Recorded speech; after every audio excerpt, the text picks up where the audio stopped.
All right, welcome everybody to this final debate of the night. And the debate is, did Muhammad of Islam exist? So we're going to have a debate between Dr. David Wood, Dr. Jay Smith. It's going to be pretty much the same format as you've seen before. We're going to have opening statements of 20 minutes each. Then we're going to have 12-minute rebuttals each, and then 8-minute rebuttals each, and then a 5 minutes summary and wrap up. So, gentlemen, I'm going to do as I did on the last debate. When we hit the 20-minute mark or the 12, whatever the minute mark is, I'll let you know that your time is up so we can keep the debate proceeding and moving forward. David, you can begin. Okay.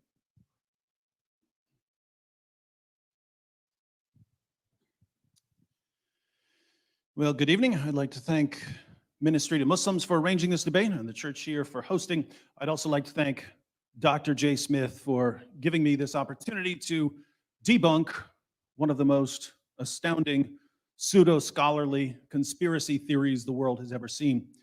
When people hear that David Wood is debating Jay Smith on an Islamic topic, lots of people think we must be up to something, but we're not. We really have a significant disagreement on whether the Muhammad of Islam existed.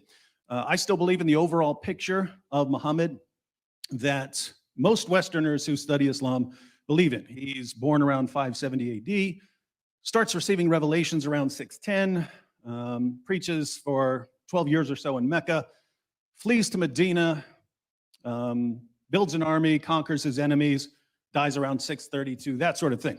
So I'm what you might call a Muhammad realist. Jay, by contrast, is a Muhammad myther.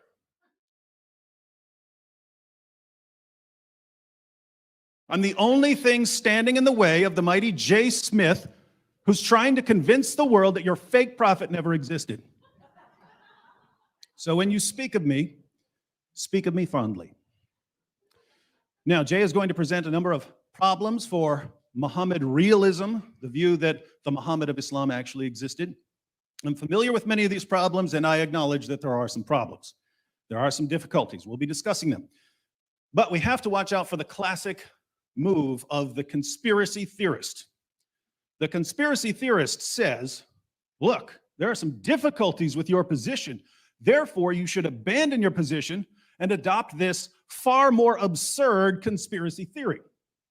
No, we don't. Just because there are problems or difficulties with a position doesn't necessarily mean you should abandon the position, especially if the alternatives seem far less likely. If you're a Christian, there have probably been times when you've wondered why the all-powerful, loving God you believe in allowed this or that to happen. Why did this child get cancer? Why did that church get hit by a tornado? But you're still a Christian. Why is that? Well, you believe that there are good reasons to be a Christian that outweigh any difficulties you might face, and you believe that the alternatives have more problems and are supported by less evidence. So, why should we be Muhammad realists in spite of the challenge from Muhammad mythers like Jay?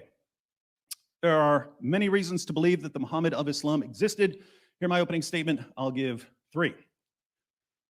First, Muslim sources report a number of embarrassing facts about Muhammad that wouldn't have been invented by conspirators creating a fake prophet for their new religion. This point is grounded in what historians call the principle of embarrassment, or the criterion of embarrassment. The idea here is that when people lie and invent things to support their position, they tend to invent things that help their cause, not things that hurt their cause. When someone admits something that makes his position look bad or foolish, he's probably not making it up, because he wouldn't invent something that's an embarrassment to his cause. So when we examine testimony, we can ask ourselves, is this the sort of thing someone would make up? If it's not the sort of thing someone would make up, we have at least some reason to believe that the testimony is accurate. Applying this principle to the Muslim sources, if people are going to fabricate stories about Muhammad because they're inventing a new religion, they're obviously going to fabricate stories that make Muhammad look good. They're not going to fabricate stories that make Muhammad look stupid or insane or evil or possessed. This means that when we open the Muslim sources, if we find stories that make Muhammad look stupid or insane or evil or possessed. The best explanation for why we have these stories is that these things really happened. And if they really happened, then Muhammad obviously existed.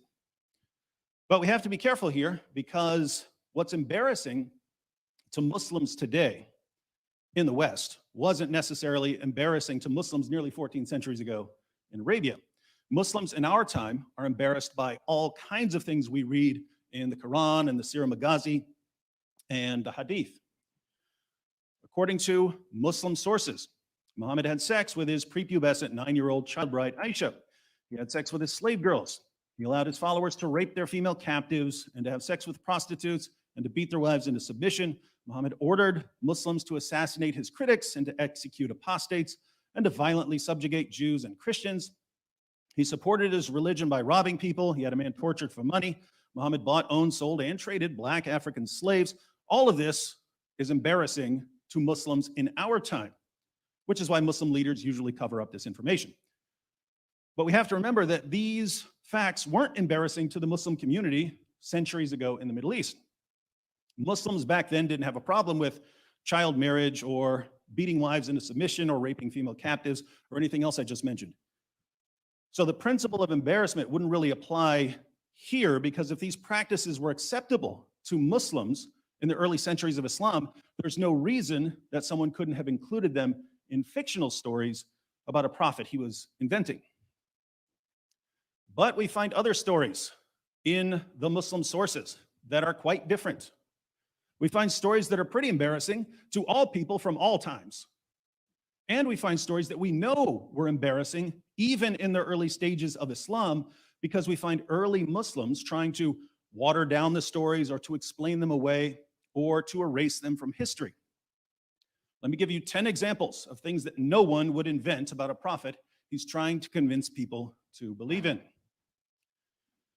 1, we know from Muslim sources that when Muhammad began receiving revelations, his first impression of his revelations was that they were demonic. When Muhammad fled the cave of Hira, he was convinced that the first 5 verses of Surat Al-Alaq had been put into his head by a poetry demon. What changed his mind? His wife and her cousin, who weren't there and had no idea what he encountered, had to persuade him that he wasn't possessed, he was a prophet of the great God Allah. Is this the sort of story that Middle Eastern rulers would invent to make their new religion more appealing somehow? I don't think it is. 2, we know that after Muhammad's experience in the cave, he became suicidal and tried to hurl himself off a cliff. Later, when he stopped receiving revelations, he again became suicidal and tried repeatedly to hurl himself off a cliff. Now, if you were manufacturing a prophet to unite a bunch of Middle Eastern tribes, do you think you'd portray him as someone who runs to a cliff to hurl himself off whenever something doesn't go his way? I certainly wouldn't. 3, according to our earliest Muslim sources, Muhammad delivered revelations from the devil. These are the infamous satanic verses when Muhammad delivered the original version of Surah 53 to his followers. It said that in addition to Allah, there are 3 goddesses that Muslims can pray to: Alat, Alusa, and Manat. Muhammad delivered these verses to his followers. He bowed down in honor of them, and his followers bowed down with him. But a little later, the Prophet of Islam came back and said that these verses, which he had delivered as part of the Quran, weren't really from God, they were from Satan. And he replaced them with the words that we find in the Quran today. Now, if you wanted to invent a prophet, would you portray him as a man who couldn't tell the difference between a revelation from God and a revelation from Satan? Of course not. 4, we know from multiple references in Sahih al-Bukhari and other sources that Muhammad was the victim of a magic spell that gave him delusional thoughts and false beliefs. According to the story, one of Muhammad's enemies stole his hairbrush and used it to cast a spell on him. The spell lasted somewhere between 6 months and 2 years. Now tell me, if you were inventing a prophet to suit your fancy, would you say that his enemies could temporarily overpower him with black magic? Not a chance. 5, Surah 4, verse 3 of the Quran says that Muslims can marry up to 4 women. But the Muslim sources tell us that Muhammad had a lot more than 4 wives. Tabari says that Muhammad consummated marriages with 13 women. We know from references in Bukhari that Muhammad had at least 9 wives at one time. So why did Muhammad get more? Well, he received another revelation, Surah 33:50, which gave him and him only special moral privileges, namely lots of extra wives.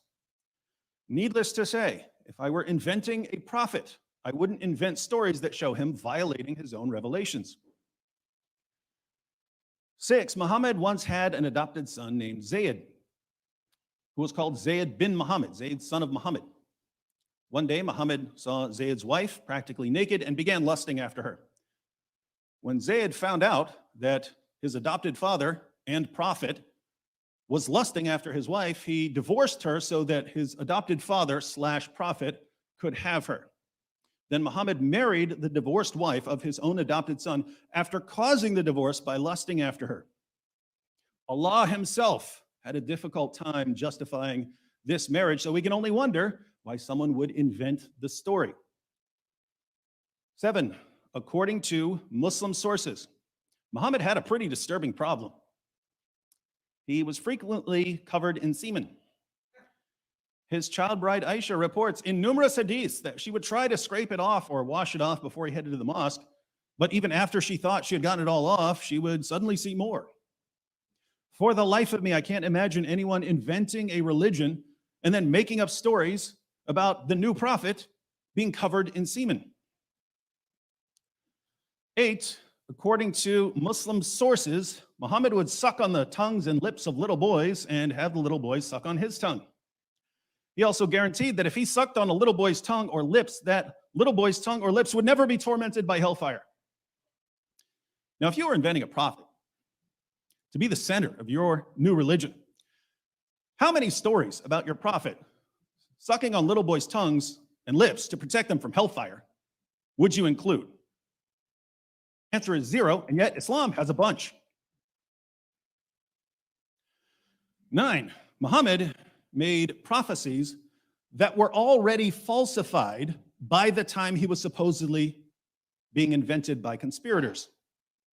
In Sahih al-Bukhari, Muhammad prophesied that one of the signs of the end times would be that the buttocks of the women who worship the idol Dul Khalasa would shake while walking around the shrine. But the idol and the shrine were soon destroyed by Muslims, so the prophecy can no longer be fulfilled. Muhammad once pointed to a boy and said that before the boy became an old man, the judgment would come. That boy has been dead a long time, so the prophecy failed. Now, if Muhammad was being invented long after his supposed death, why would the conspirators invent prophecies which had already been falsified and which therefore exposed their new prophet as a false prophet? 10, according to the Quran, Allah rescued Jesus from those who wanted to kill him. So obviously, if we're inventing a prophet for Islam, we're going to invent a similarly miraculous story for our new prophet, right?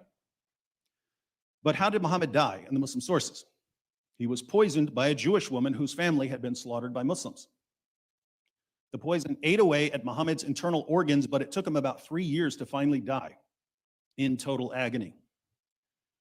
If Middle Eastern rulers were fabricating their new prophet, why would they make up a story about their prophet being outwitted by a Jewish woman and then dying like a sick dog? Why do we have an endless array of stories in Islam's most trusted sources that make Muhammad sound stupid and insane and evil and possessed? If you were inventing a religion, would you make the central figure of your new religion sound stupid and insane and evil and possessed? There's only one way these stories could have gained momentum in the early Muslim community. They were true. And if they were true, then Muhammad existed. Second, if conspirators were fabricating a new prophet for their new religion long after Muhammad supposedly died, they could have invented any number of stories about his rise to power and conquest of Arabia. They could have said that Muhammad appeared in Mecca with great signs and wonders and angels and convinced the population that he's a prophet and then went from town to town and everyone converting. They could have said whatever they wanted. But when we piece together the earliest and most reliable information about Muhammad, we find a man who couldn't perform miracles, a man who was ridiculed for plagiarizing his revelations, a man who was viewed by the vast majority of people as a moron or a madman. How would a man like that rise to power and conquer Arabia? Easy. Deception, manipulation, bribery, and violence. That's exactly how Muhammad rises to power and conquers Arabia, according to the earliest strata of Islamic history, before the story started being massively embellished.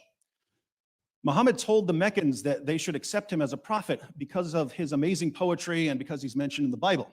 They thought his poetry was a joke and they didn't know about the Bible, so most of them weren't impressed, and Muhammad didn't win very many followers that way.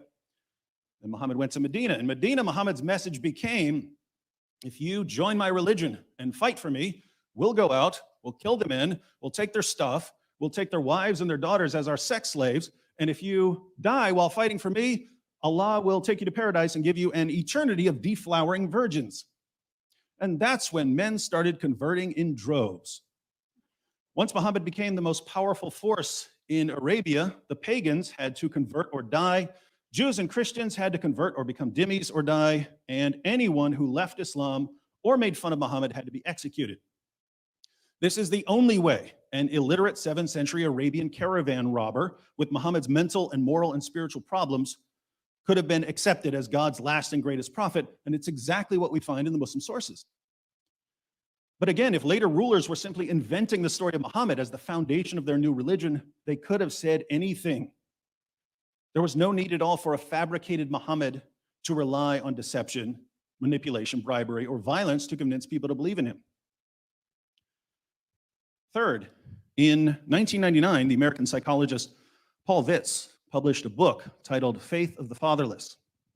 It's about the connection between early childhood experiences and later religious belief.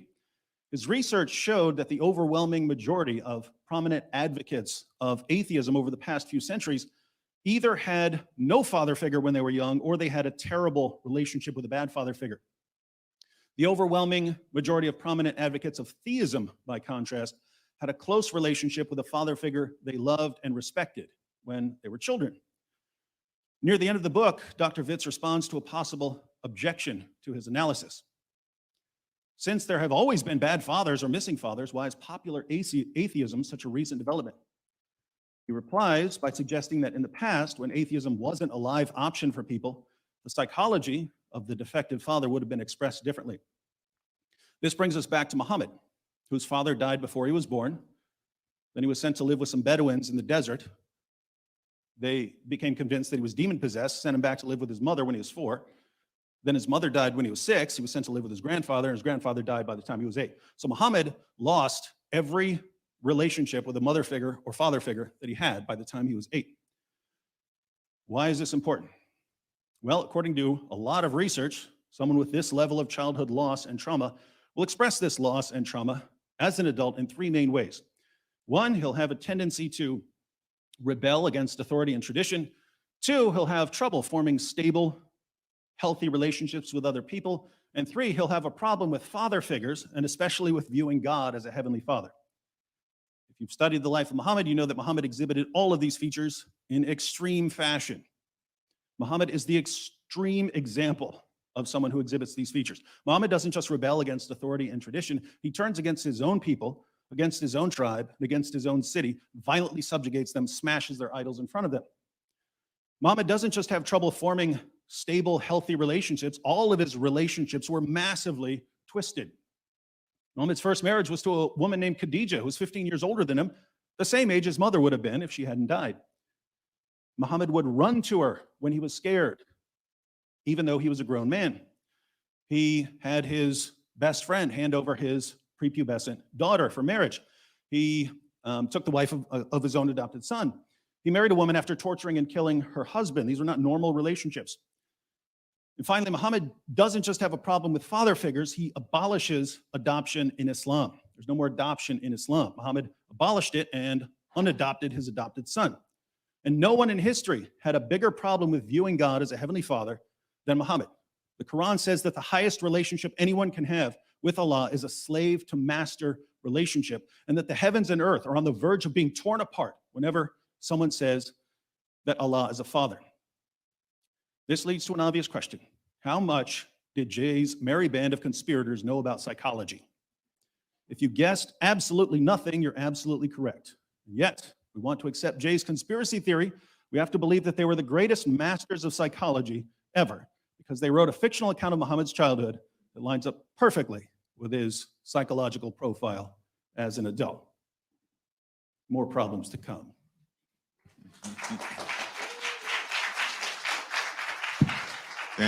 Thank you, David.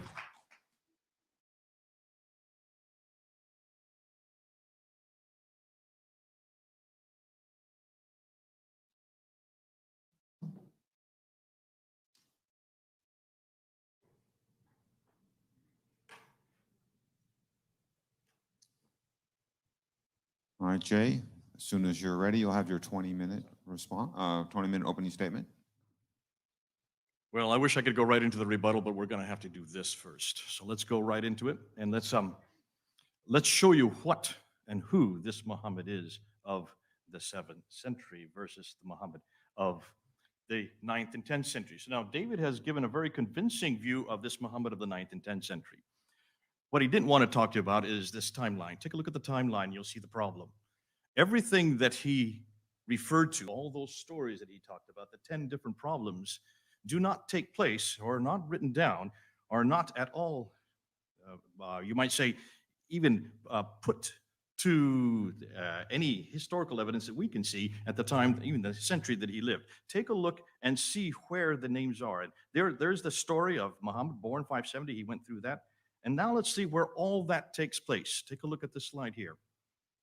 The material that he talks about, everything that he's dependent on for his paradigm, does not come until Ibn Hisham. You notice I have an Ibn Ishaq up there, but I've got to put him in a very shadowed form. The reason why is I don't think any of the material that we use today on Muhammad comes from Ibn Ishaq. We don't know anything about Ibn Ishaq. It's only attributed to Ibn Ishaq. Everything we know comes from Ibn Hisham. Look at his dates. He doesn't even begin to appear until the 9th century. Muhammad died in 632. I'm getting an echo here. Is that important or not? Can you still hear me all right? Okay. So here you have Ibn Hisham. 833 is when that first biography of Muhammad is written down. That's 200 years after the fact. Al-Waqidi comes after that. When is the first traditions on concerning his speech? That doesn't come until Al-Bukhari. Look at the dates, 870. Sahih Muslim, Tirmidhi, Ibn Majah, Ibn Dawud, and Nisa. That's all up until 915, going into the 10th century. And we have nothing about the Tafsir or the Tahriq until Al-Tabari, 923. So we're looking at 200 to 300 years later, this is all written down. Regardless of whether it's disturbing or embarrassing, we'll get to that in the rebuttal. Just look at the timeline. And notice where all these writers are from. They're all from those red dots. But everything that he has been talking about take place in the green dots. You notice that? Can you see the north-south problem here? Everything about this Muhammad from the 9th century is supposedly taking place in Mecca and Medina, in the Hijaz, the central part of Arabia. All the writing about him, everything that's written about him, takes place in Cairo, Baghdad, Tabaristan, Basra, and Bukhara. Hundreds of miles away and hundreds of years different. Therefore, none of the traditional writers lived or worked in Mecca or Medina. They were too far to the north of Mecca and came from the west and east of Baghdad. You can look at the kilometers. I won't get into that. By the way, all of these slides, if you want them, I can give them to you. Not for those of you who are watching, those of you who are here who bought tickets, okay? You can have all my slides. So you can show these to your Muslim friend. This problem of northern hegemony is not at all understood well. Remember, look at the bottom, you can see where Ibn Hisham is. Ibn Hisham died 833. Notice that he is, again, 200 years after the fact. Look how far away all of his materials, all of these northern areas are where the Abbasids originated from. I'm going to come back to this a little later. You need to understand that almost everything we know about Muhammad comes from the Abbasids, not from the Umayyad area. Have you heard this before? This is probably new to you. Furthermore, all of it was written in the 9th and 10th century. They all wrote their material hundreds of miles too far away and hundreds of years too late. We get to the Quran, and I want to just look and say quick about this. I'm not going to talk much about this because we're going to get into that tomorrow. But when you look at the Quran, you have 5 different canonizations of the Quran. Only one of them is from the Hijaz, and it's the one we don't know anything about. And that's the canonization of Uthman. Shadi Nasser, who is a Harvard professor, has written his book. He just came out last week with the second canonization by Ibn Mujahid. All of the recitations, you might say, all of the qira'at that we've been going through this last year since June 8th, since that infamous interview that they had on YouTube. Take a look at all the canonizations. Ibn Mujahid is the one that puts together the first 7 readings. Look and see where he is. Look and see his dates. 936, that's 10th century. Al-Shatibi is the one that puts together the next 14 students. These are the riot. Those all are introduced in 1194. That's the 12th century. Al-Jazari is the one that brings in the next 9. So you get 7 plus 14, that's 21, plus 9 equals 30. The 30 riwayats and the readers all are finally introduced in 1429. That is 15th century. And take a look and see how many years that is after Muhammad. That's 800 years after Muhammad, we get the 30 Qurans. And finally, they have to put it back to one in 1924, the 1924 Quran. But I want you to look at this map here. I'm sorry, not this map, this timeline here. Of all those 30 riwats and the readers, they all listed up there. The 3, the green ones are the 7, the red are the 3, and the purple are all the riwayats, which would be the students that come from every one of them, introduced by Ibn Mujahid, Al-Shatibi, and Al-Jazari. They all are introduced 800 years, but take a look and see where they all are introduced. 3 of them come from Mecca, 5 from Qirats. That means only 8 of them, of the 30, come from the Hijaz that he's talking about, the area that this is all supposed to be taking place. When you look at the others, 1 comes from Cairo, 3 come from Damascus, 6 come from Basra, and 12 come from Kufa.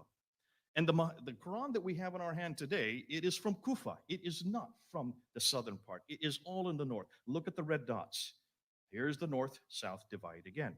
Let's look at the Quranic Arabic. Even the Quranic Arabic, the Arabic that we have in the Quran is not from that green area. The green area is what he's talking about. That's the 9th and 10th century Muhammad, all right? If this guy received the Quran in that area, then the Quran that's in our hand today is not that Quran, because that Quran has the Ta Marbuta in it. The Quran that we have in our hand today has the Alif Maksura in it, has the Alif in it, has also the Irab. These are what we know as unstressed inflectional short final vowels. None of this exists in any Arabic that existed in the 7th century in that part of the world. So what are you talking about, David? Where is this Quran that you're talking about, or this man that received it that far south? If he had come from a man named Muhammad who lived in the 7th century in that part of Arabia, he would have had Sabaic Arabic. Sabaic Arabic, ironically speaking, the Sabaic Arabic that actually was introduced in Yemen does have the 5 dots and has the 3 vowels, the very thing the Quran needed. And if he had written it in that Arabic, we would have not had any qira'ats. I hope you're getting this, folks, and I hope those who are watching are getting this. Now, what about this Muhammad who received letters? And this is something the Muslims love. They come to me all the time. What about this letter? Let's look at this letter right here. This is the Ashtanami. If you look at this letter has nothing to do with Muhammad. We now know it's fraudulent. It is dated supposedly to 625. There are 47 writings listed in Saad's account in 845. He doesn't name the Ashtanami once. Look at the minaret on the right side. The minarets were only introduced in the 9th century, not used until the 11th century. Look at the name Sultan is referred to, but there was no reference to Sultan that early. That was only introduced 350 years later in 998. Mosques were mentioned, yet there was no mosque in Egypt until 641. And as far as the Malak Makara, the angel of proximity, that is a Sufi writing that was introduced in the 10th century, about 340 years later. What's more, when you look at that, you will see it is actually a writing from the 16th century. The earliest and the original we have is from the 16th century, which makes sense because that's the right time to have written a letter like that. Wrong man, wrong place, wrong letter. The Constitution of Medina that Muslims always like to say proved that Muhammad had existed. First of all, take a look and read the Constitution of Medina and tell me what Jew would have signed that Constitution of Medina. No Jew would have. Though it's pro-Jewish, there's no Jewish records of it. There's no archaeological evidence of any Jews living that far south, not that early, not in the 7th century. And so you can see where and when did this really get put together. We don't know of any reference of this until Ibn Hisham writes it in 833. So the first reference we have of this is 200 years after the fact. Therefore, the historians, people like Hoyland and Andrews, consider it a fraud because there was no Jews that far south, and the only source for it comes from the 9th century Muslim traditions. Again, much, much too late. The Doctrine of Iacobi, probably one of the most famous documents. This is the one that Muslims are always throwing at me. And David, I don't know if you realize this one, but when you look at this, you can see this, first of all, doesn't talk about Muhammad. It talks about a Saracen prophet who comes with a sword and has the keys of paradise. Does that sound like Muhammad to you, any of you? When you look and see what it says, you can see that according to this doctrine, this Iacobi, which was supposedly written around 634, shows and assumes that he's still alive in 634. That controverts the traditions. That he has the keys to paradise. No, this prophet fits more a Judeo-Christian monotheistic background. And he has the keys to paradise is also referring to Matthew chapter 16. What's interesting, because it's written in Aramaic, not in Arabic. What in the world would this be referring to a guy who doesn't speak any Aramaic? I don't remember Muhammad ever speaking Aramaic. Conclusion, there is no reference to the name Muhammad on this document, no reference to this prophet being a Muslim, or belong to the religion Islam, or any reference to the city of Mecca, nor of his book, the Quran. He could be almost anybody. Of Islam, according to what David's telling me, that would have been controlled by the time of Muawiyah. And that's, I understand it, I would agree. Muawiyah is historical. And so therefore, from Tripoli all the way over to Afghanistan, that would have been under his control, which is an enormous amount of land. So therefore, somewhere amongst all that area, that's the brown and the orange, there should be some reference to Muhammad somewhere, right? One reference to Muhammad and I would be satisfied. By the time of 680, we're talking about 50 years after Muhammad. Where is David able to show me one reference to this man named Muhammad that he's talking about?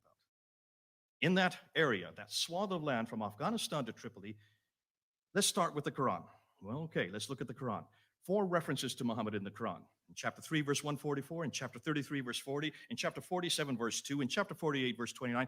Take a look and see what the Muhammad is. The Muhammad there, really, the name Muhammad means the blessed one. If you look and you understand that, Murad, who is a scholar in both Arabic, he's on our team, he's the one that's working for us from the Middle East. He has been saying, he's watching right now, he has been saying, look at the Arabic there. It's from Nabatean Aramaic. Did I not say that earlier, that this is Nabatean Aramaic Arabic? And when you look at that, it just talks about the Blessed One is no more than a messenger. In every case, when you look at those 4 references, this could be Abdul Malik himself, referring to himself, not to a man named Muhammad. Let's take a look at the Dome of the Rock, because that was also constructed by Abdul Malik. Look at the inscriptions, the only original part of the buildings. There is reference, I don't have time to go into, but almost every time when you look at the Shahada there, you can see that this is referring to a messianic figure, and it's more likely than not, it is confronting the Byzantine Christianity that is there in Jerusalem. That's why it's built there. That's why it's built looking up and down onto this, the Church of the Sepulchre. It's a one-upmanship by Abdul Malik, who's way up in Damascus. I don't have time to unpack that, but what I really want to go to are probably the most substantial authority that we're looking at today, and that is the coins. Let's look at the coins, because the coins that are coming out, and this is all stuff that has come out this year in 2020.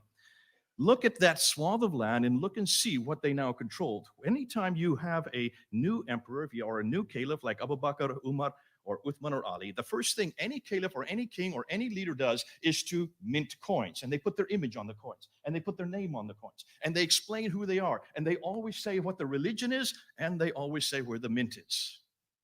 Look at the coins. This is evidence from the 7th century.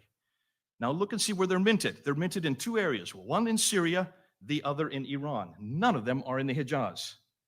Too far north again. Am I getting kind of boring saying the same thing over again? Everything we see happening in the 7th century comes from the north, not from the south, not from Mecca, not from Medina. When you look at the coins, you can follow a sequence on the coins. This would take me an hour to go through all the sequence. What we do know, start on the left. Those are Arab coins. It's not that they weren't minting coins. They were minting coins. Look what's on the coins. These leaders, these Arab leaders, had crosses in their hands. They had crosses above their heads. Why would you be wearing a cross if you're a Muslim? No reference to Muhammad in any of these. No reference to Abu Bakr, Umar, Uthman, or Ali. When you get to Muawiyah, finally Muawiyah in 661, he would be the first caliph from the Umayyad Caliphate. Take a look at his coins in the West. The coins in the West are gold soliduses and they're copper coins. He himself has a cross on his head, and he's holding a cross in his hand. He's a Muslim? No reference to any people called Muslims, no reference to any religion called Islam, no reference to any man named Muhammad, no reference to any book called the Quran, and no reference to any city called Mecca. It is just blank on all these coins. Now, the coins are great because they are from the 7th century. They do not disintegrate. They do not deteriorate. We can look at them today, and we have not been looking at them until this year. Boy, I could go a whole time on coins, because if you want to see what is the first Muslim coin, you've got to start with 692. That golden coin you see there, that's Abdul Malik. He is the first one to introduce Muhammad. He is the first one to introduce Shahada. And then he puts his own image on the coin in 693 because Justinian II goes to war with him because he dares to do something that's different than the Byzantines want, proving that the influence is coming from Christianity in the West. But look what's on the backside of all the coins coming out of Iran. Look at Muawiyah's coin, all the way up from 661 up to 680. On the backside of the silver coins in the East are Zoroastrian fire altars. Nothing to do with Muhammad. Take a look and you'll see. Who is the man we're looking at? Now, I'm just going to introduce him today. I don't have the time because I say I only have 5 minutes. I've really got to zip through this because I'm only halfway through my slides. Iyas ibn Qabisa of Tayyiye. This is the Muhammad of the 7th century. Iyas ibn Qabisa of Tayyiye. He comes from Hira. He comes from the Lach. He's a Lakhmid king. He was a king. He was not poor. When you look and see what we know about him, we now know that he was there in 618. He was the one that joined with the Arabs when Heraclius came and destroyed the Sassanians. 622 this happens. That's why the year 622 is so important. And he is the one that is credited with that, with then helping with the relationship. I don't have time to go and tell you about Iyas. That's for another time. But we're now looking at him. We're finding that this is the Muhammad of the 7th century. He's nothing like the Muhammad of the 9th century. A completely different man. He is a Christian to begin with. He was a Christian Muhammad. His name is Iyas ibn Qabisa. His nickname was Muhammad, and that was his name de guerre.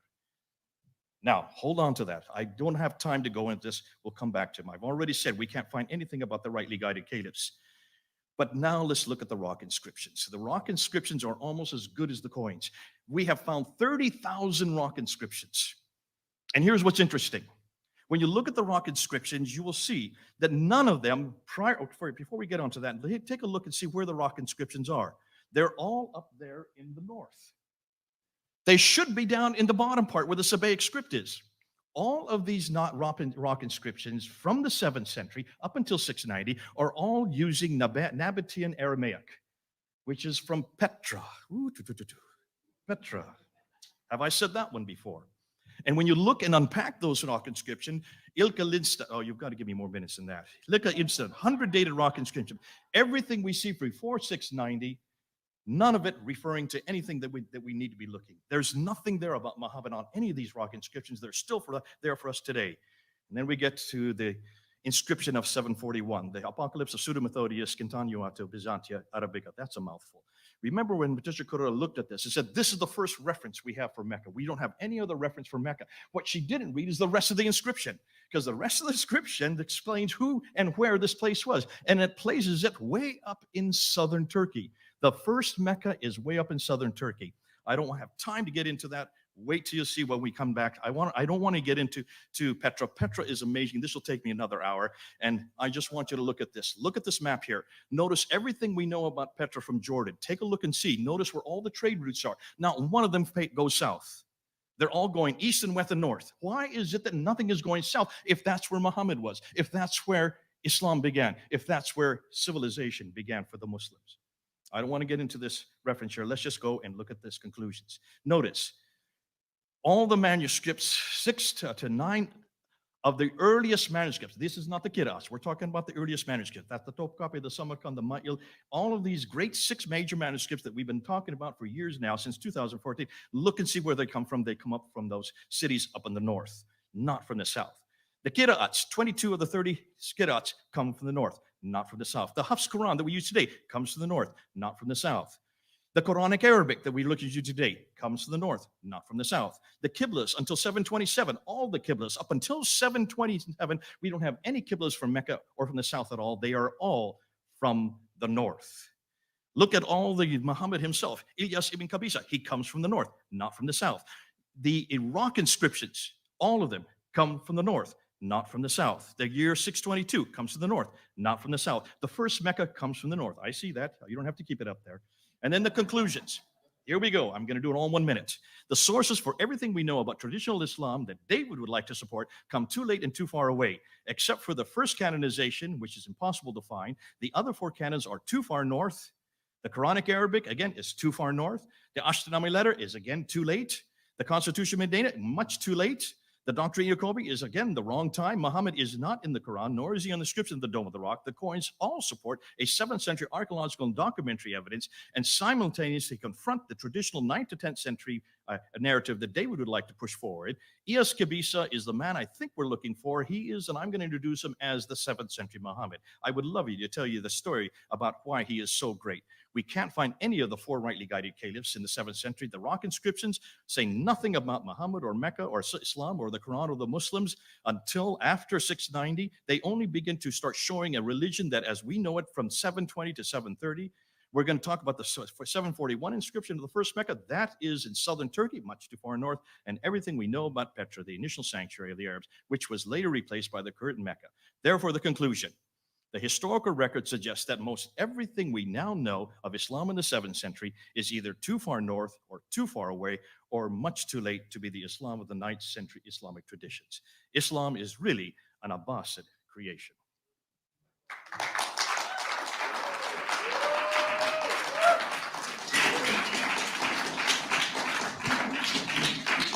Thank you, Dr. Smith. We are now going to go. That concludes our opening statements. We're going to go to our first phase of rebuttal, which are each participant is going to have 12 minutes.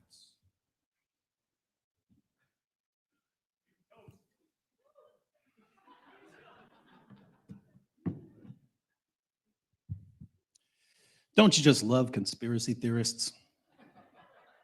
They always make it sound good, don't they? You could sit there and listen to a 9/11 truther or a moon landing hoaxer all day long. They could speak to you for 40 hours on their awesome understanding of the details there. They love to point out problems with the position they're tearing down so they can get other people to buy into their conspiracy theory. But they don't bother to tell you about the holes in the narrative. Now, Jay offered a number of problems for Muhammad realism. And I find that part of the problem here is that we just have wildly different expectations for what to expect from the evidence that we're examining in the early history of Islam. So he says we don't have any early sources. Where are all the sources? Where are all the 1st century of Islam sources that talk about all of this stuff? Well, I think Jay already alluded to the solution there. He mentioned that there was a writing of Ibn Ishaq, but we don't even have that, right? So our earliest biography is more than a century after the time of Muhammad. We don't have that. We have a later recension, a watered down version from Ibn Hisham. Why does Ibn Hisham say that he did some editing and deleting? He said there was too much embarrassing material from that 1st century, right? I mean, not from the Ibn Ishaq version. Well, what's Ibn Ishaq doing, supposedly? Ibn Ishaq is supposedly going to earlier authorities and giving the information they presented about Muhammad. Well, if this information is embarrassing already by the time you get to Ibn Hisham, what do you think they're going to be doing with any early evidence that they might have? Keep in mind, this is a group that is famous for burning books that they don't agree with. Right? We know that already, right? Hey, these Qurans don't agree with each other, burn them all. What do you think they're going to do once they start finding out that there's all this embarrassing information about Muhammad? But there's another problem that we actually know of historically. By the time you get to the rise of the Hadith scholars, so people like Bukhari and Muslim, these guys very rapidly convinced the Muslim community that they were the only reliable way, they had the only reliable way of doing history, the Islamic way. And so before that, you had the Sirah Maghazi guys, right? They're writing biographical stories about Muhammad. They're writing stories of Muhammad's war campaigns. The Hadith guys come along and they say, you can't do it that way. You have to do it our way. So anything from early Islam did not meet the criteria of these later guys. And so do you guys know how books worked back then before the printing press? If you wanted a book to last, you needed people copying that thing by hand. So for instance, we have about a fifth of the works of Aristotle, about a fifth. And he had a community that was passing on his knowledge, and most of it didn't last.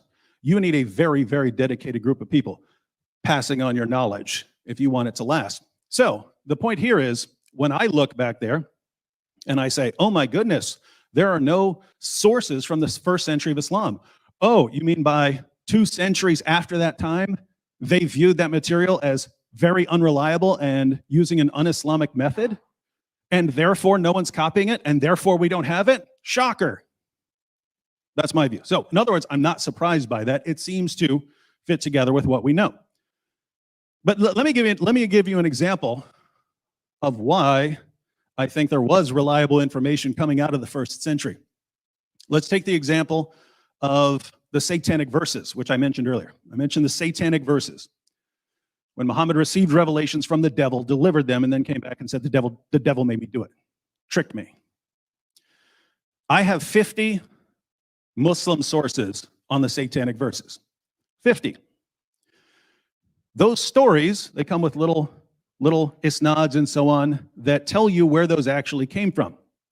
A bunch of those go back to some supposed first century witness, right? So some of them go back to Ibn Abbas. Some of them go back to students of Ibn Abbas, but not from Ibn Abbas himself. And so notice you have 50 sources on the satanic verses going back to lots of different people in the first century of Islam. Now, Jay just looks, but I don't have the actual text. I don't have the actual book. Well, okay, what's the alternative here, right? Well, so you don't have the book, therefore the story doesn't go back there. Well, what's the problem if you say the story doesn't go back there? And this is what I mean by when someone gives you a conspiracy theory alternative, you need to investigate that and say, does this really make sense? So one, as I pointed out, the satanic verses story was massively embarrassing. How do we know? Because we can trace the stories of when they came, and they keep watering it down more and more. At first, it's Muhammad who receives the revelations and delivered them. Then at a later stage, it was no, Satan imitated Muhammad's voice so that people thought Muhammad said it, but he actually didn't. And then later on, they water it down even more to where you don't even know why the pagans are bowing down in honor of this surah. They completely get to the point where they completely delete the story. And so they're clearly embarrassed by it. They're clearly embarrassed by this story. But think about this. If we want to say it didn't happen because we don't have the actual text, it didn't happen. Well, what you have to say then is, one, someone invented this story. So in the century after Muhammad, apparently, someone invents the story of Muhammad, the new prophet they're telling everyone to believe in. They invent this story. And not only are we going to invent the story, we're going to invent dozens of sources for it that go back to this previous century. So keep in mind what the conspiracy here is, right? You're not just inventing Muhammad, the prophet. You're inventing the entire ensemble cast, right? You're inventing all the wives, all his followers. All those are invented according to this theory. And not only are you inventing them, you're inventing their children, their grandchildren, all the way down to the people that Jay is going to be talking about when we actually get to people that Jay would agree existed. So all of that entire history is invented. So they don't just invent the story of the satanic verses or something. They start inventing dozens of narrations that go back to all these people who did not exist. Again, if this was all a conspiracy, this is the most brilliant conspiracy theory I've ever seen, right? Because this is what people would be looking for. So they would have had to known it back then. Hey, don't just say Muhammad delivered revelations from the devil. Invent dozens of sources saying it so that people will really know our prophet couldn't tell the difference between a revelation from God and a revelation from Satan. This is just too much. Your conspiracy is doing too much work here. Right? Now, Jay pointed out, if the Quran had come from Muhammad, it would have been different. It would be different from the Quran that we have now. Look, there's no disputing between us that the Quran is one big giant mess, and that the history of the Quran is one big giant mess, right? But that's consistent with Muhammad actually receiving revelations, delivering them to his followers, and then a big mess happening afterwards, which would be my picture. So I don't think that really supports either case. He says the letters don't work. No dispute there. Didn't use them. Constitution of Medina didn't work. No dispute. Didn't use it. Doctrine Jacobi doesn't work. No problem. Not disputing that. He says that Muawiyah existed, but where are the references to Muhammad? Here again, we come to an issue where I think we're expecting massively different details to come out from this first century of Islam. If you read the Muslim sources, if Islam had been like 1% more violent, the community would have wiped itself out. They started slaughtering each other almost immediately. Aisha, the mother of the faithful, marched an army against Ali, the commander of the faithful. People who were companions of Muhammad at the Battle of Badr and Uhud and so on were slaughtering each other over a disagreement. And that just kept happening and happening and happening. If you look at what happens until you start getting political power massively consolidated, these guys are spending all their time slaughtering each other and then going out and slaughtering other people. They're not building monuments. They're not doing that. Eventually, they get to a place of stability, and that's when you start getting the monuments. So again, I don't know what you'd expect to be looking for. I don't know what you think these people in a desert slaughtering each other are going to be producing as far as inscriptions and so on. Jay points out that the evidence tends to come from the north, not from Mecca. Again, that wouldn't be surprising as Islam expanded. That's where you start getting to areas where there's more civilization, there's encounters with the Byzantines and so on. So that's where you'd expect a lot more of this to come from. He says coins and crosses, coins with Muslims and crosses. That wouldn't fit well together with Islam today. But I think people massively overestimate how orthodox Islam was back then. If you look, you have all of these different groups all vying for power, and they're all killing each other, and they're all expanding into various areas of, there's just doesn't seem to be enough time to sit down and develop really orthodox theology. And that's why all these different groups, all these different sects of Islam spring up and start slaughtering each other. So it wouldn't surprise me that people who are encountering the Byzantines and see Byzantine crosses and don't really have much of an understanding of why that would be such a problem in Islam wouldn't have a problem with that sort of thing. Now, keep in mind, I said in my opening statement, there are problems, right? You can look at that and say, I don't know, I still don't get it. Why would they have a cross? You can say, well, they're trying to interact with other people, and so they don't have a problem with the cross. You can say that. You can say, well, maybe that's a stretch. Well, I agree. There are tons of things we have to look at and go, I don't know. Doesn't seem like it makes a whole lot of sense there. It's the alternative that I have a problem with, right? If you say, hey, I don't get why that guy would have a cross, and you move from there to, aha, it was a Christian original, and he later became Muhammad, and there's a massive conspiracy, then I got a problem, right? Because the solution to the problem seems massively more absurd than anything you're trying to explain. Jay says that that Petra was the original Mecca. Here again, what's the evidence for this? You have some, now notice here, because this is a good example. So some mosques, old mosques, face Petra, apparently, not Mecca. Now, Jay is familiar with the work of Dr. David King, who has been for decades the world's leading authority on Qiblas. And he argued before anyone ever heard of Dan Gibson that the early mosques were facing unexpected directions. But he came up with explanations for that sort of thing, right? He said that they were focused on astronomical alignments and so on, rather than just what we think of pointing your mosque in the direction of Mecca. So he points that out. Now, Jay will obviously say he's been refuted. Dan Gibson is right. The world's leading authority on these Qiblas doesn't know what he's talking about. But here's the point. You've got a scholar who says one thing. You've got Dan Gibson who goes out and he says something else. If you want to say, hey, there's a problem here, fine. Say there's a problem, and then go through possible solutions. Maybe the early Muslim community pointed those there for some reason. We don't know why.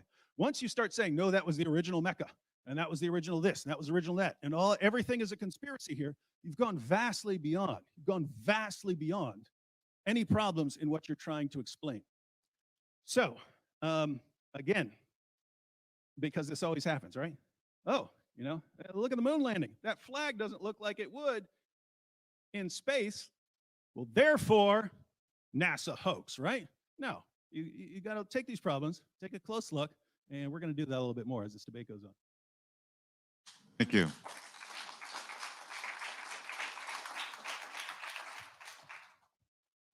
And Dr. Smith, you'll have your 12 minutes as soon as you're ready to begin. Well, David, I'm a little disappointed. You went back to principle of embarrassment. You did the same thing you did 8 years ago. In fact, I already had every one of your points on my paper. This is from the debate you had with Robert Spencer in 2012. You haven't changed in 8 years. I just sat there and said, oh, he said there's demon possession, use of black magic, suicide, 9 to 15 wives, poisoned by a Jewish, Islam.Is. You just went right down the paper. You've got to move with the times. You saw what Robert did. He destroyed you in 2012 with those 12 points. Do you want me to remind you, or do you want to sit through it again? Take a look on what he said. In fact, I'm just going to jump it together. Remember what he said about demon possession. Remember what he said about use of black magic. Remember what he said about the suicide. In every case, Muhammad survived and actually went above it. This is exactly what you do. Whenever you have a prophet, he always is confronted with a problem, and he survives the problem and is victorious.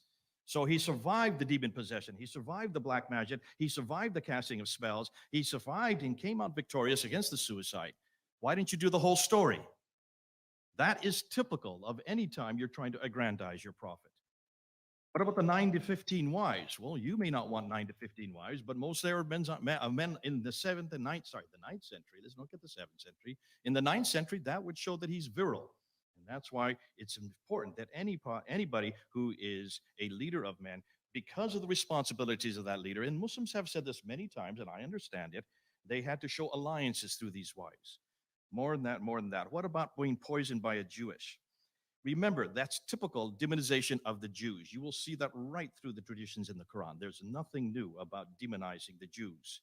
Islam.Is, and this is a good one. This one you'd have to unpack it a little bit more. And Robert Spencer does a really good job of showing that this whole story had to do with the eradication of adoption. Muhammad could not have any son because he is the last, the seal of the prophet. Therefore, you have to eradicate that adoption, and that's why Surah 33 is introduced, so that he could shut down that idea that there was anybody that comes after him, because he must be the last, the seal of the prophet.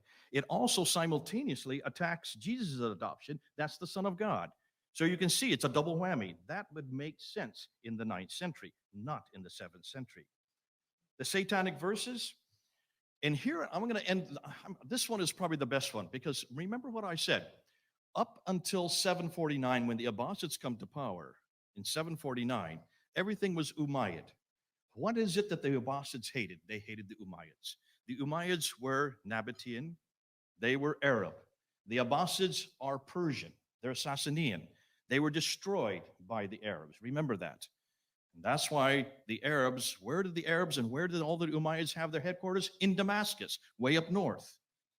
Where did the Sassanians have their headquarters? In Baghdad, which was called Ctesiphon at that time.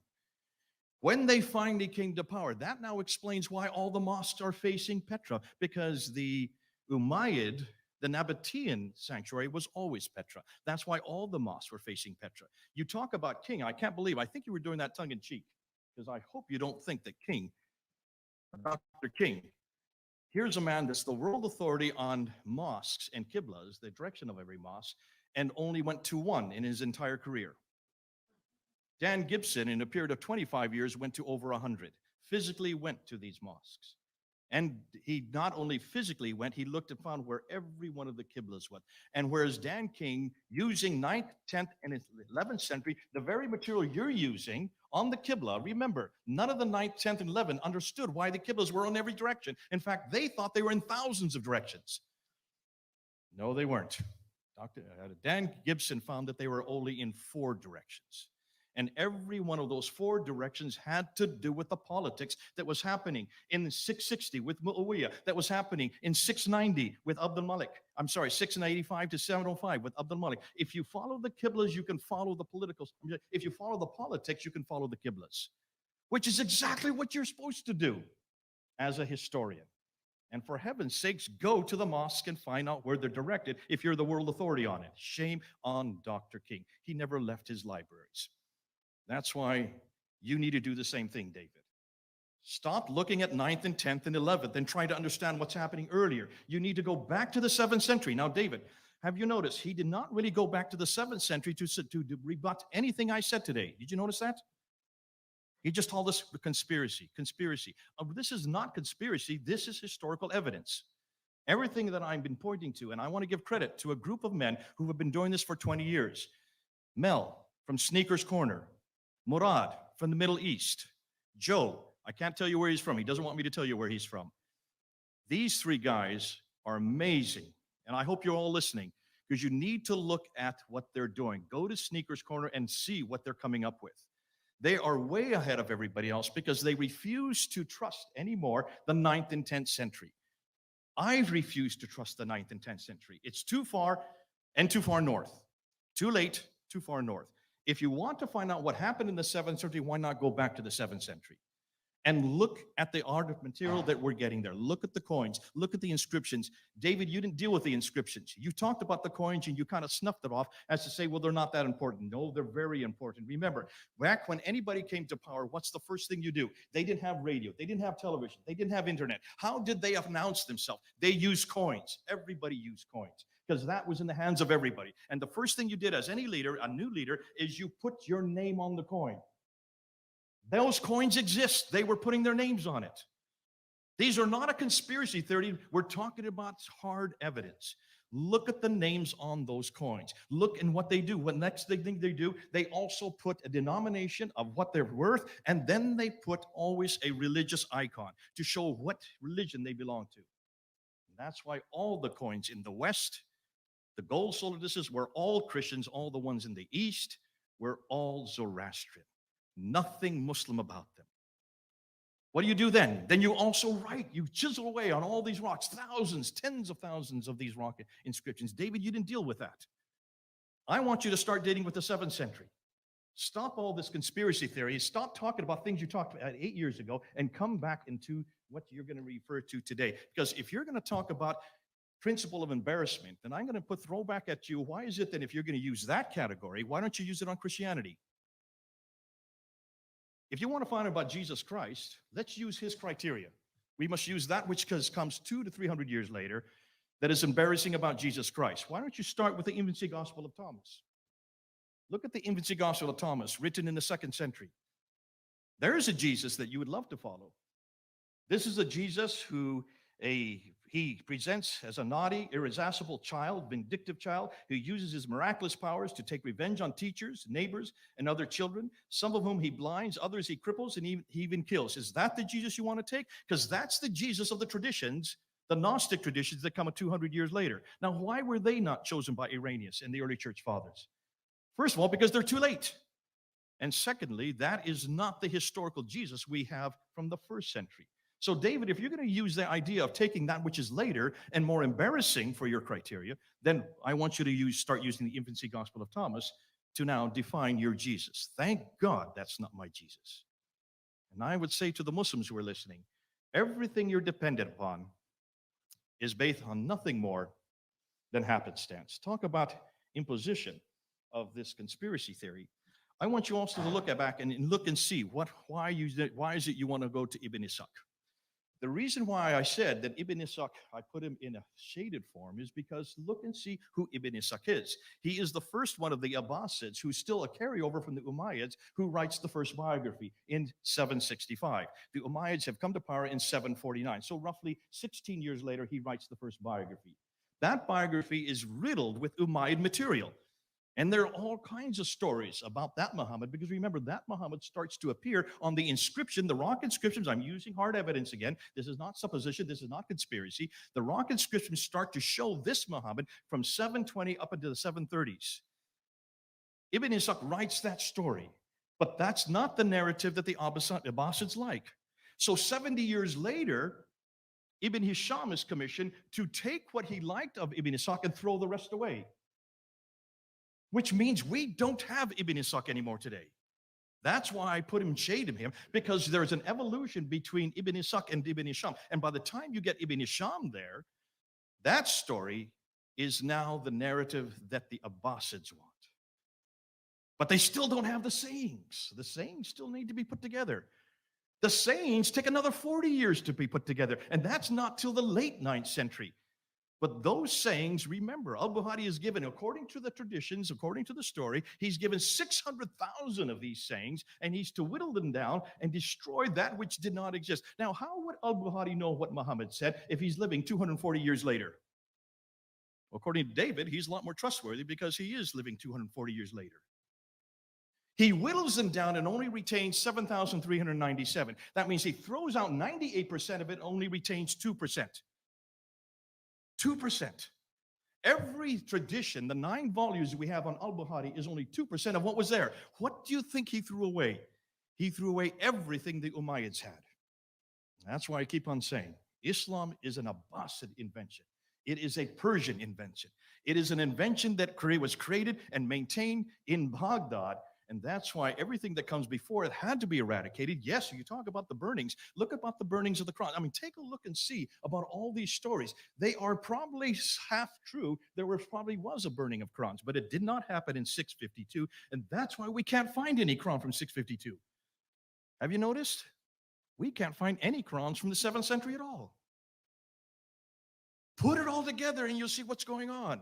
This is a political machinations between 2 different groups that hated each other's guts. And finally, as the Umayyads start to reduce power and they start to get weaker and weaker, these others who are waiting to see where are they going to put their qiblas, they're going to wait to see who is going to win. And finally, when the Abbasids finally come to power in 749, then all the qiblas go towards Mecca. But what about that Mecca? That Mecca never existed. We can't find any reference to that Mecca, not until the 8th century. And in seriously thing, when you look at the 5 stages that are there in that Mecca, those same 5 stages can be found in Petra, and they fit exactly what the traditions say later on, but not the dimensions that we see in Mecca today. That's why I say the Muhammad you're looking for is nothing more than an Abbasid construct. But I've got a list here, and later on I want to go and show you what exactly we have now found about the Muhammad they should have used, the Muhammad they should have chosen from the 7th century. I'll have to do that in the next one because I see I'm out of time. Thank you, Dr. Smith. We're going to move to our last stage of rebuttals before we go to closing remarks. This rebuttal stage will be 8 minutes each.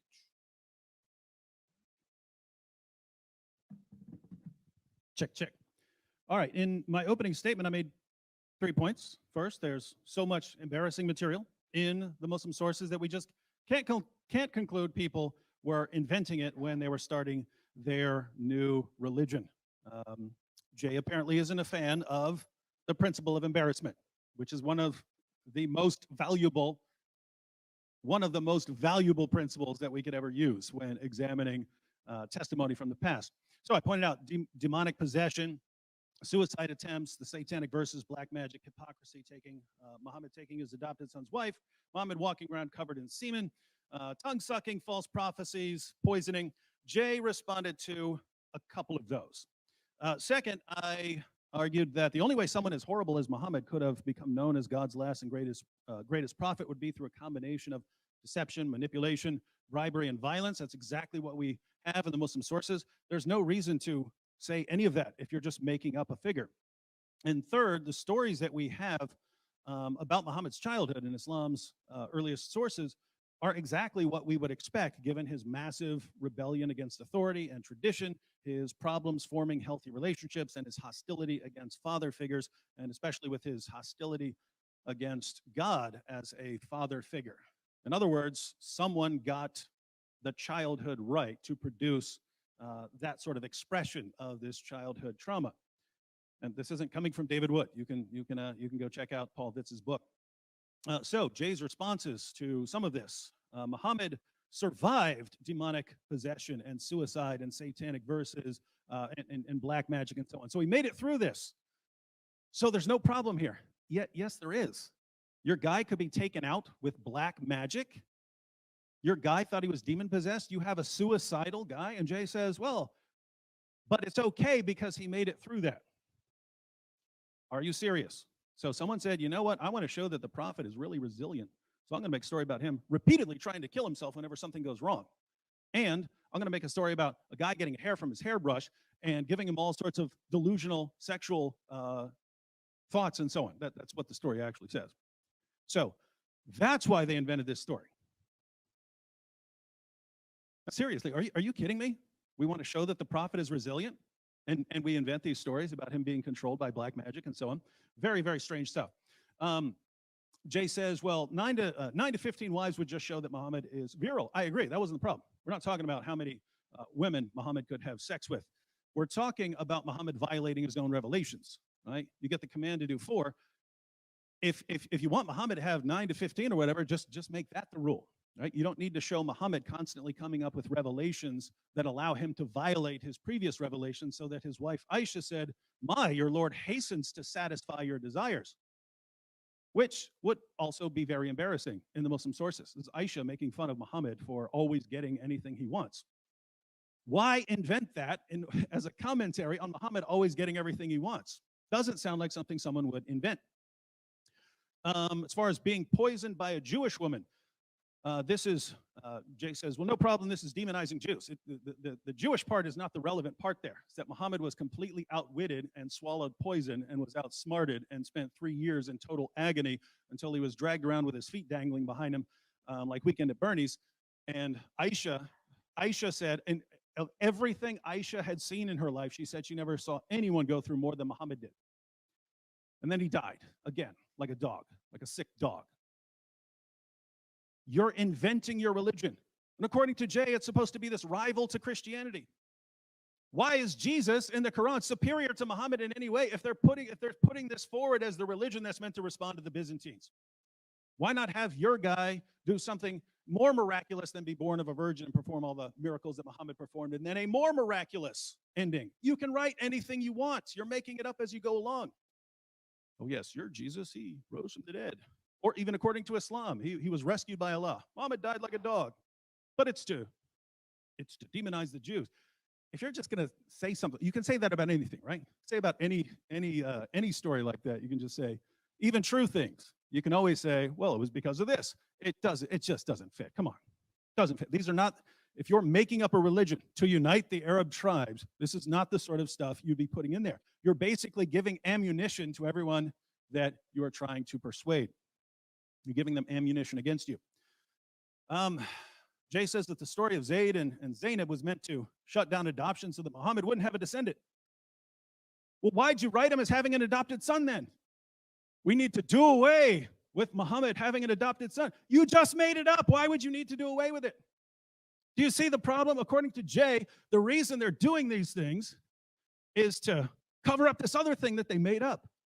It's the same thing with the story of like the satanic verses and so on. They keep trying to change and water down the story in order to deal with the embarrassment of the original problem. But you guys invented that. That's the problem, right? Why would you do that? Now, we had a lot of other issues in there. Again, why are they inventing prophecies that had already been falsified by the time they're supposedly being invented? In other words, if you're a later Arab ruler,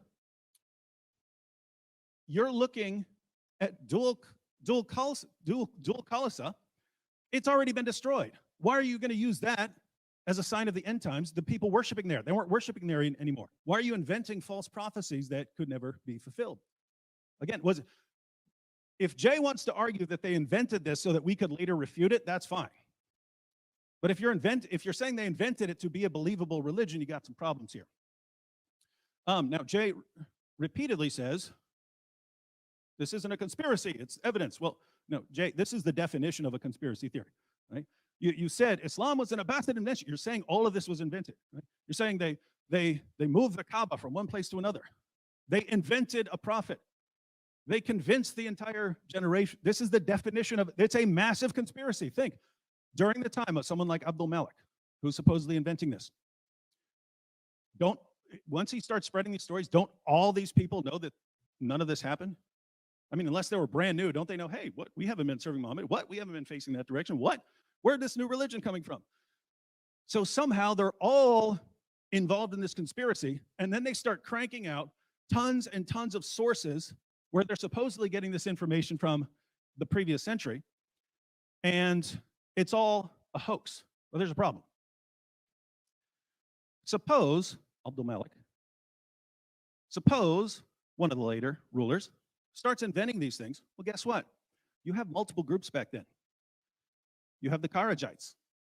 You have the Shias. You have rival Sunni groups. They're fighting these groups.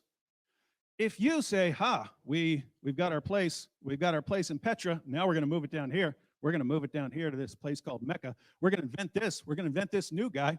One, I don't know what you guys are fighting about to begin with, because now it doesn't make sense. I mean, were there any Shias? This is the party of Ali and this disagreement of, the leadership after Muhammad died. So were these people around? If not, you're fighting over something else. Now, when one group comes along and says, we just changed our city to here, and we just changed this to that, why, in the name of common sense, would these other groups that you're fighting with say, you know what, we'll adopt the exact same story? Why would all of your enemies adopt the same story? There's some holes in the narrative, Jay. Thank you, David. Your 8-minute rebuttal as soon as you're ready, Dr. Smith. Okay. How many times did he say invented? 24 times. Did I ever say that they invented it? Once? What did I say, David? Are you listening to me? They didn't invent a thing. That already existed. Remember, you already had from 661 up until 749, almost 100 years of stories that were being created. Started, many of them, by Muawiyah, continued by Abd al-Malik, all the way up through the Sufyani period, up to the Marwanid period, and included in the Umayyad. These stories had to be sublimated. None of them were being invented by the Abbasids. I never said the Abbasids invented a thing. In fact, many of the stories had to be sublimated and changed. And that's why when you look and see exactly what the Abbasids have done, they have taken what was given them. They didn't invent it. And they had to quickly change the narratives so that it could fit their narrative. That's why no one's inventing a thing.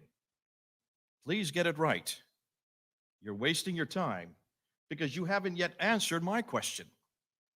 What about the 7th century? You haven't said a thing about the 7th century tonight. Have you noticed? He spent his entire time talking about the embarrassing principle, the principle of embarrassment. That's embarrassing, folks.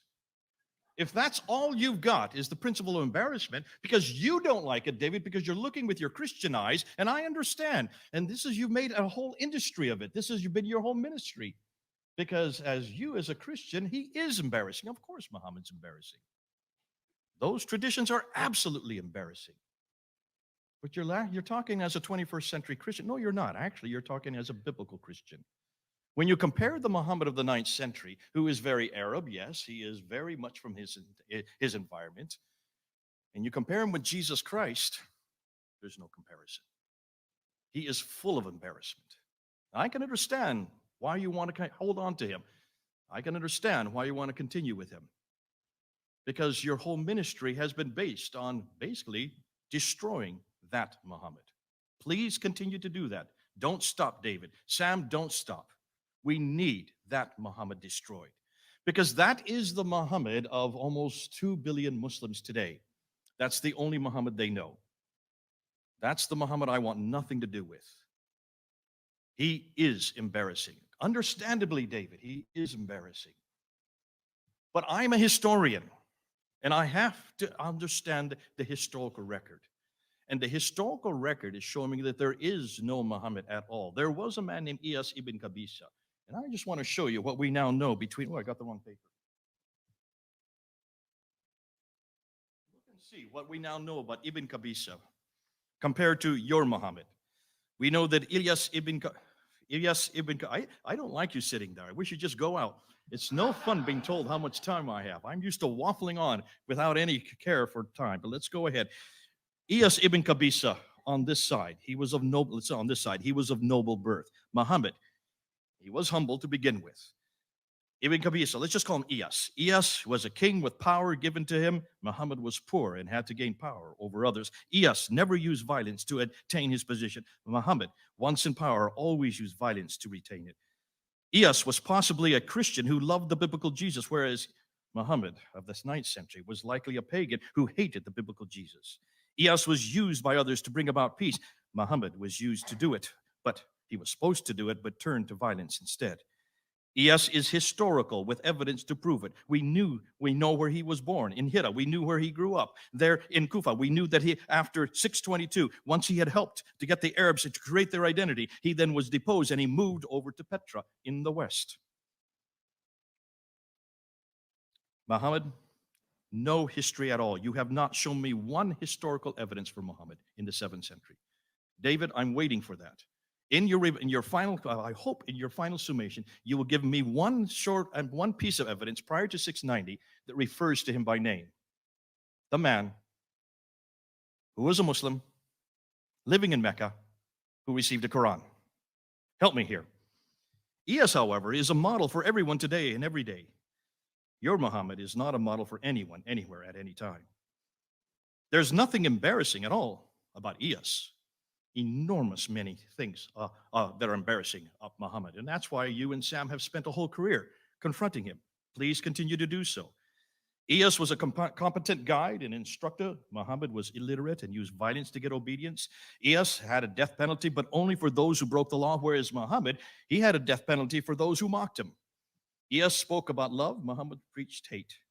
ES finally conquered Israel. Muhammad never came close to Israel.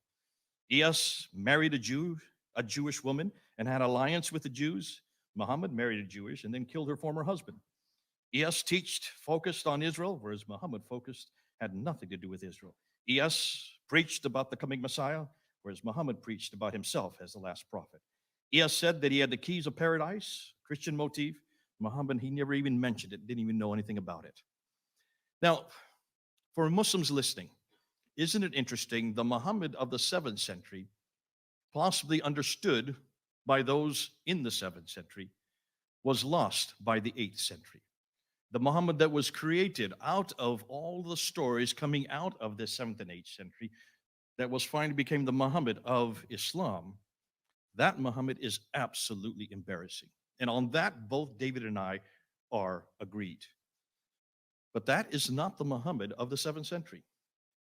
I want nothing to do with that Muhammad, because not only is he embarrassing, I want the Muhammad who they've lost. What happened to Iyas ibn Qabisa? And why did they give him up? And what was it about that Iyas that the Abbasids never retained? Until David can prove to me and show me that there was this Muhammad that he keeps on talking about, showing us all the rabid things. And I think he knows he's getting a great killing on tonight's show, because all the Muslims are going to be even more infuriated by him. Though he say he's arguing for them. No, folks, Muslims, he's not arguing for you. Because that Muhammad, you want nothing to do with. Why don't you come back to the real Muhammad who was there in the 7th century? Take a look and see what he was and what we're missing today. Because that Muhammad, fascinating enough, was a Christian. He loved Jesus Christ. He wanted an awful lot to do with Jesus Christ, but somehow everything that he stood for got erased. And it got erased because of not only the Abbasid need, their narrative, that narrative had to destroy him because he was not one of them. So I give you the Muhammad of the 7th century, and I'll leave you with the Muhammad of the 9th century.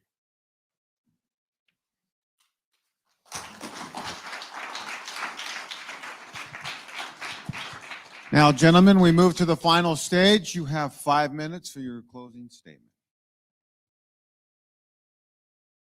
All right, well, we have two theories before us.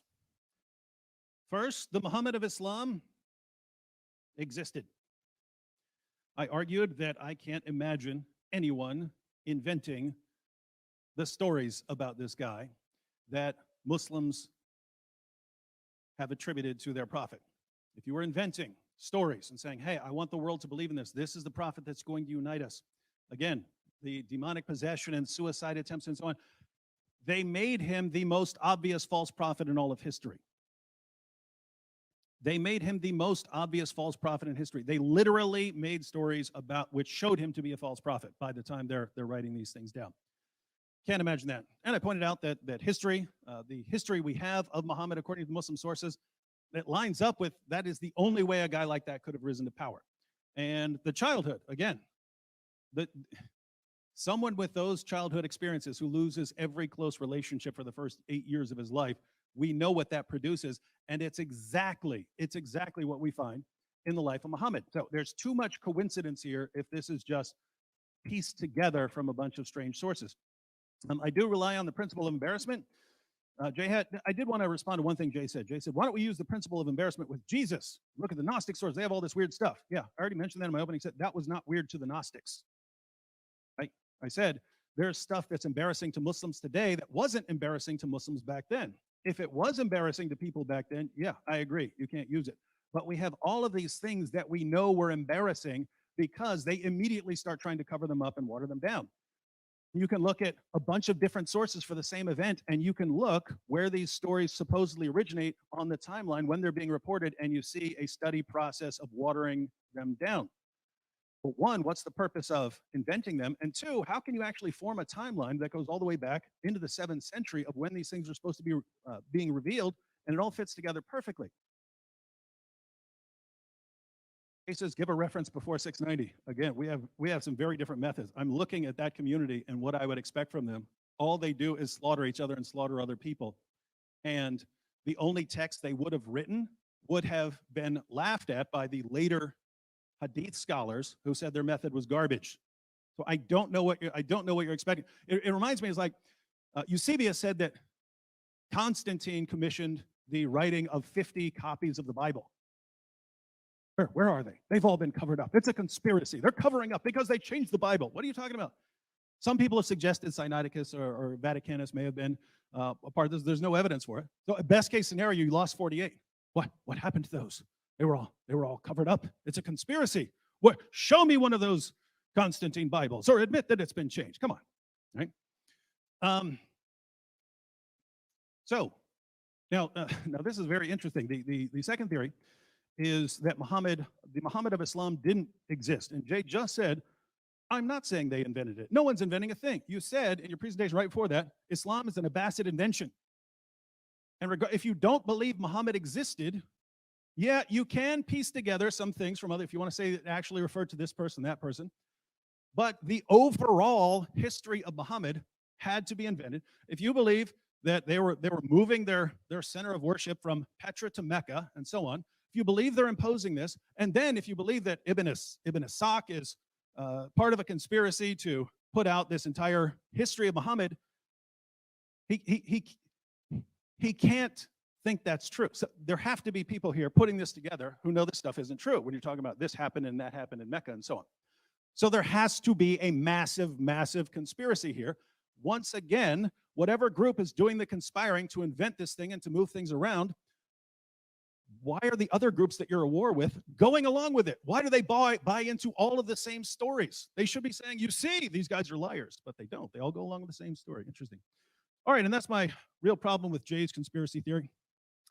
Jay's theory requires me to believe that the conspirators who created Islam were simultaneously the biggest bunch of morons the world has ever seen, because they invented the most obvious false prophet in history, and simultaneously the greatest geniuses of all time, because they pulled it off in spectacular fashion, so where we don't even know until Jason comes along, and then we know. They pulled it off. How could they do it? And so, yeah, I'm going to say conspiracy theory is not the way to go here. If there are problems with the Islamic narrative of Muhammad, fine. If you say we have to look into this, fine. But once you start going this massive conspiracy route and moving things around and inventing a new religion, I'd say you got problems. So I'll just close out to the Muslims who are watching, because Jay mentioned that. You've seen me defending the existence of your prophet against the conspiracy theories of Jay. What else can I say? But you're welcome.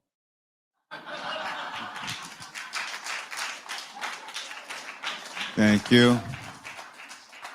And our last closing statement of the night. As soon as you're ready, Dr. Smith, you can begin your 5-minute statement. I thought it was fascinating. Did you notice he said, you want to talk about the biblical Jesus, and you want to talk about the embarrassing stories of Jesus. They were not embarrassing to the Gnostics. Did you pick that up? Exactly. They were not embarrassing to the Gnostics who came later. Just as these embarrassing stories that he goes on and on about were not embarrassing to the Abbasids. Tit for tat. What I'm going to do to end off, I'm going to do a little poem. I've written a poem. I did this for Hatun. Hatun knows what I'm talking about. She asked me to come on a few weeks on her site. And she asked me, could you put this into a nutshell, what you're talking about? So I put it into a kind of a verse. You can do this to supercalifragilistic. I'm not going to sing it because you don't want to hear me sing. So here we go. Do it to supercalifragilistic. We all know well Muhammad's name. He's been around a while. He lived in Mecca, so we're told. His prophethood's on file. Yet no one saw him face to face, nor heard him speak a word. And all we know is centuries old, and that's downright absurd. Hisham, who wrote his story down, lived 2 centuries too late.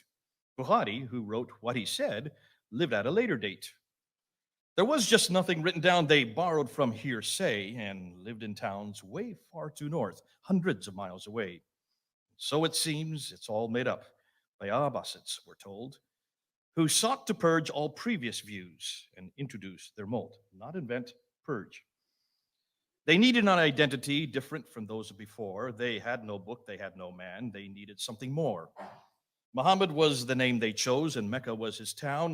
The Quran was his special book, each word and letter sound.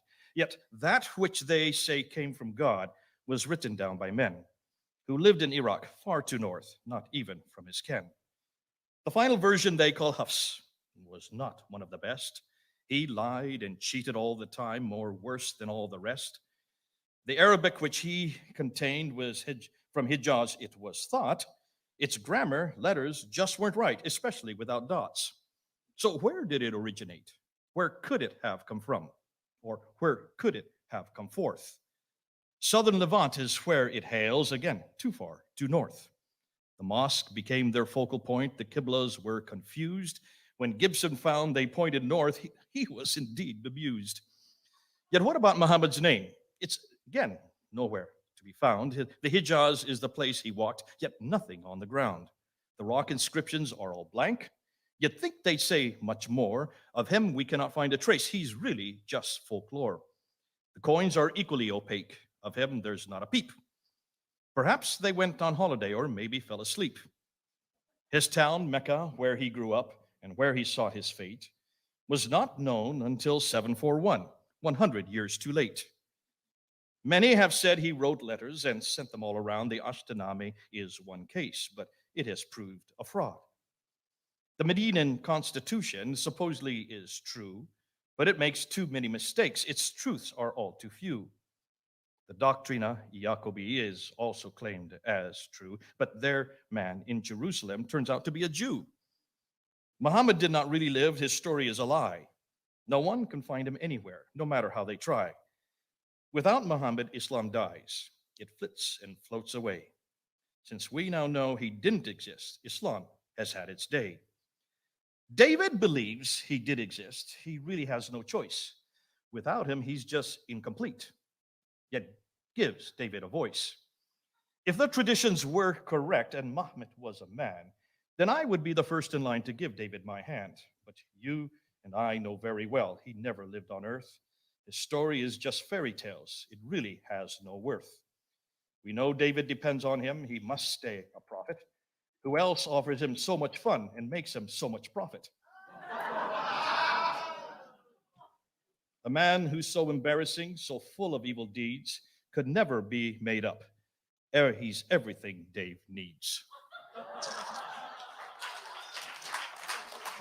Thank you.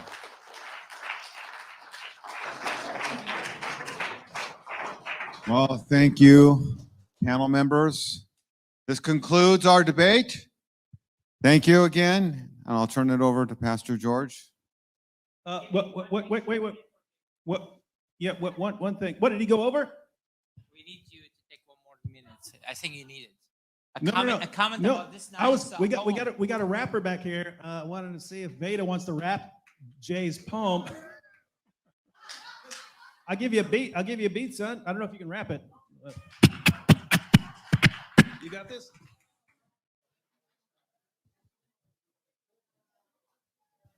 We do not know if this is going to work. Go to that, then go to there. Okay. So you want me to rap this poem? You want me to give you a beat? Hold on. I'll let you know in 12 seconds. You can try like just a couple bars and see if it works, because I don't know if it'll. I'm concerned about Jay's flow, is what I'm saying. All right. What? Give me a beat, David. Huh? Give me a beat. All right, ready?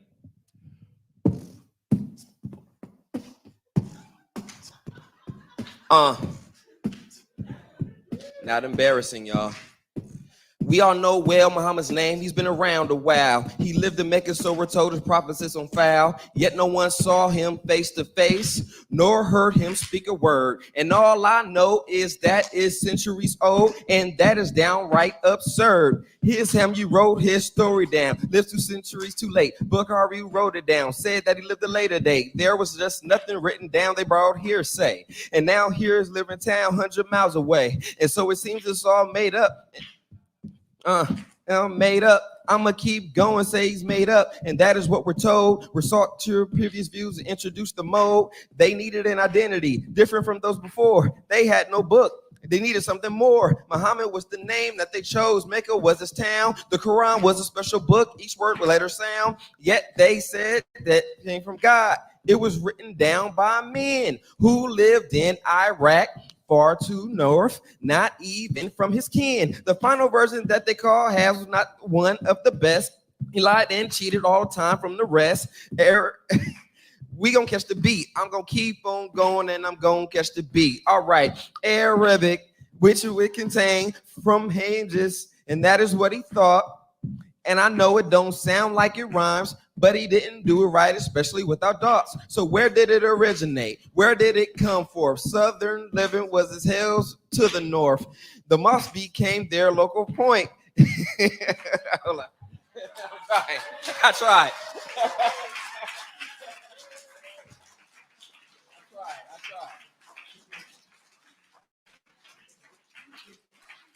That's awesome. Thank you so much. Thank you, Dr. David. Thank you, Dr. Jay. It's awesome. You guys get to choose which position you want to take. But we all agree, both of them agrees that we want to see Muslims coming to know Jesus as a Lord and Savior. They do need to leave that Muhammad, that if it was an imaginary Muhammad or was existed Muhammad, they need to leave that Muhammad, because he is not giving them any guarantee to be in heaven. But the Jesus of the Bible, our man, the man of the book, our man, Jesus, he can guarantee them heaven. They can guarantee to be in eternity with him. All our desire here to see Muslims to follow Jesus, and that's what we need to be praying for. Amen. Let's give them another hand. Thank you so much, guys. Thank you, thank you, thank you, thank you. No hugs, guys? Okay. Okay.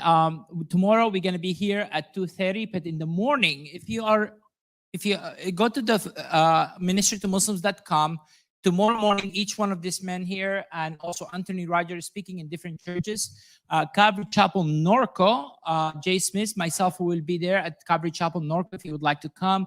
I believe they have 2 services or only one? 2 services, 8:30 and 10:30. Yeah.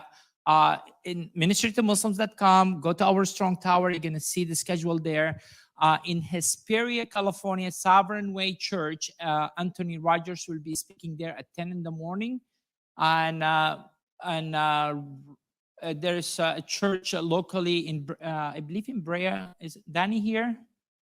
Where David Wood will be speaking. But each one of them, you can watch them online live. If you want to, you are not able to go to that church, you can just choose one of them and watch service. If you are out of state, if you are locally here, I encourage you to go to your home church. Also, some of us going to be coming here for church service. If you would like to come here, that's an option as well. But 2:30 exactly, we're going to start the schedule tomorrow.